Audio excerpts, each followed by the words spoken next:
অসমত ফৰ্ম 7-ৰ যি ধৰণে অপব্যৱহাৰ কৰা হৈছে সেইটো দেখিলেহে মানে বিশ্বাস হয়।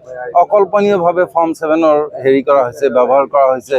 আৰু ইয়াৰ বিৰুদ্ধে চাওক, মূল কথাটো হৈছে যে আৰ্টিকেল 19 মতে যিটো ভোটাধিকাৰ, সেই ভোটাধিকাৰ সকলোৰে কনষ্টিটিউচনেল ৰাইট, কিন্তু এই ৰাইটটো ভংগ কৰিবলৈ যিভাৱে কাম কাজ কৰা হৈছে অসমত, সেইটো অকল্পনীয়।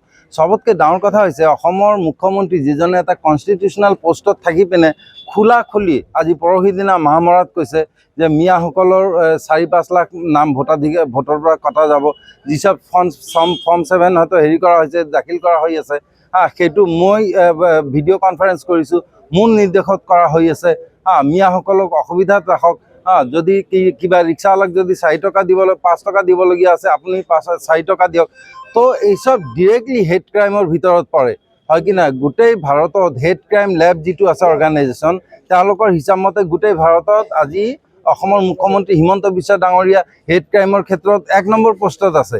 ইচ্ছা কৰিলে তেওঁৰ বিৰুদ্ধে যিকোনো মানুহে যিকোনো সময়ত ইজাহাৰ দিব পাৰে। কিন্তু অসমত যি ধৰণৰ এটা মানে ভয়াৱহ পৰিস্থিতিৰ সৃষ্টি কৰা হৈছে যে কোনো মানুহ আগুৱাই অহা নাই তেওঁৰ বিৰুদ্ধে পুলিচৰ ওচৰত যাবলৈ, নাইবা কোৰ্টত যাবলৈ, কাৰণ হয়তো বা 2 দিন পিছতে তেওঁক NSAত সোমাই থোৱা হ'ব। গতিকে এই গোটেইখিনি বন্ধ হ'ব লাগে। প্ৰতিবাদ সাব্যস্ত কৰা হৈছে আৰু এই প্ৰতিবাদ আমি চলাই যাম। চবতকৈ ডাঙৰ কথা হৈছে যে এই বিষয়ে আমি চিন্তা চৰ্চা কৰি আছোঁ। ভাৰতৰ ৰাষ্ট্ৰপতিক আমি চিঠি দিম আৰু তেওঁ গভৰ্ণৰৰ পৰা ৰিপৰ্ট কল কৰিবলৈ আমি হেৰি কৰিম, তেখেতক আবেদন জনাম আৰু জনাম যে যিহেতু হিমন্ত বিশ্ব শৰ্মা তেখেতে মুখ্যমন্ত্ৰী হৈ থকাৰ সকলো ক্ৰেডিবিলিটি নোহোৱা হৈ গৈছে, তেওঁক মুখ্যমন্ত্ৰী পদৰ পৰা আঁতৰা হওক। আৰু লগতে আমি এটা হেৰি সুপ্ৰিম কোৰ্টত যাম ৰিট কৰিবলৈ, কাৰণ তেখেতে আজি 2 দিনমান আগৰ পৰা যিসব বক্তব্য দি আছে যে ডিৰেক্টলি পুৰা ইলেকশ্যন কমিশ্যনক ইনফ্লুৱেঞ্চ কৰাৰ চেষ্টা কৰি আছে, ডেট শুড বি ষ্টপ।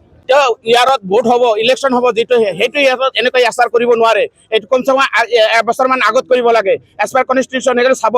গতিকে এইবিলাকে মানে নজনাকৈ এনেকৈ কাম কৰি আছে। গতিকে ইয়াৰ বিৰুদ্ধে আমি প্ৰতিবাদ কৰিছোঁ। আমি সংবিধানক ইয়াতে আমি প্ৰতিবাদ কৰিম, চেলেঞ্জ কৰিম। সুপ্ৰিম কোৰ্টত আমাৰ কেছ দায়েৰ কৰাৰ কাৰণে ইতিমধ্যে লিগেল চেলক পাৱাৰ এম্পাৱাৰ কৰা হৈছে। গতিকে আৰু এটা বস্তু চাওক, এই মানুহবিলাকক যিবিলাক মানে হাৰাশাস্তি কৰি ফৰ্ম 7টো দিয়া হৈছে, আমি উদাহৰণ দিছোঁ ধুবুৰীৰ এটা পলিং ষ্টেচনত, মানে এটা পলিং ষ্টেচনত ডক্টৰ ইঞ্জিনিয়াৰৰ পৰা আৰম্ভ কৰি এডভকেট সিহঁতৰ নামতো নাম ফৰ্ম 7 অট'মেটিকলি ফিল আপ কৰা হৈছিল। কিন্তু সেইবিলাকে কমপ্লেইন দিয়াৰ পিছতো কিছুমানে হয়তো ৰিজেক্ট কৰিছে, কিন্তু এতিয়ালৈকে সম্পূৰ্ণ হোৱা নাই। গতিকে আপোনালোকে চাব, আমি সেইটোৰ কাৰণে প্ৰতিবাদ কৰিছোঁ। এজন মানুহৰ নাম যিজন মানে এজনে বহুত কেইটা মানে বিজেপিৰ কৰ্মকৰ্তা এজনে বহুত কেইজনৰ এগেইনষ্টত কমপ্লেইন দি এই ফৰ্ম 7টো ফিল আপ কৰিছে। গতিকে আমি নাজানো, আমি এই দেশৰ ইণ্ডিয়ান নাগৰিক, আমি আগৰ পৰাই ভোট দি আছোঁ। এতিয়া আমাৰ সেইবিলাক নাম ডিলিট কৰাৰ কাৰণে বেলেগ এটা মানে পন্থা অৱলম্বন কৰিছে। এইটোৰ প্ৰতিবাদ কৰিছোঁ। ধুবুৰী ডিষ্ট্ৰিক্টত মানে 26,605 জন ভোটাৰৰ এগেইনষ্টত ফৰ্ম 7 ফিল আপ হৈছে।